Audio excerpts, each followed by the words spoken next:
அப்படி எடுத்துக்கிறக்கூடாது, அப்படி கட்டமைக்கக்கூடாது, அது தவறு. நம்ம ஆட்சியினுடைய பாதுகாப்பில் இருந்த பழகினம் அது. ஒரு தீவிரவாதி ஊடுருவிட்டான்னு சொல்கிறதே தோல்வி தானே. ஊடுருவும் போது என்ன பண்ணிட்டு இருந்தீங்க? இப்போ நான் என் வீட்டுக்கு ஒரு வாயில் காவலர் போடுறேன் அப்படின்னா, திருடனை விரட்டி பிடிக்கவா, வரும்போது தடுத்து பிடிக்கவா? திருட வரும்போது தடுத்து பிடிக்கவா, திருடிட்டு போகும்போது விரட்டி பிடிக்கவா? நீங்கள் சொல்லுங்கள். இவ்வளவு பெரிய வலிமையான கட்டமைப்பு, உளவு கட்டமைப்பு, பாதுகாப்பு கட்டமைப்பு, 3 படைப்பிரிவு இவ்வளவு இருந்து ஊடுருவி தாக்குதல் நடத்துகிற வரைக்கும் என்ன பண்ணிட்டு இருந்தீங்க?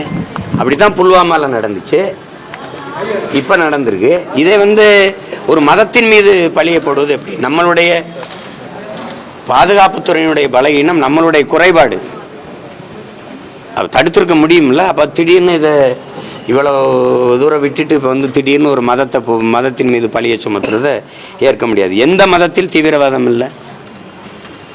எந்த மதத்தில் இல்லை? எங்களை கொண்டு குவிச்சது பௌத்த தீவிரவாதம், ஈராக் மேலே போர் தொடு தெளிச்சது கிறிஸ்துவ தீவிரவாதம். ஒன்றுனே பாருங்களேன்.